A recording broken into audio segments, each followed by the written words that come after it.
मान के करो, लेट x इक्वल टू 0.57 बार, ठीक। फिर यहाँ पर ये x इक्वल टू 0.5757, यहाँ पर 100x, ये हो गया फर्स्ट इक्वेशन। फिर बाय मल्टीप्लाइंग 100, ये 100x इक्वल टू 57.5757।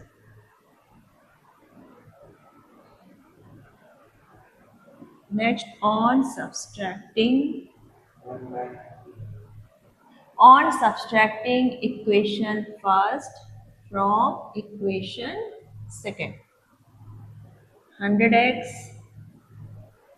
57.5757, ये हो गया x इक्वल टू 0.5757,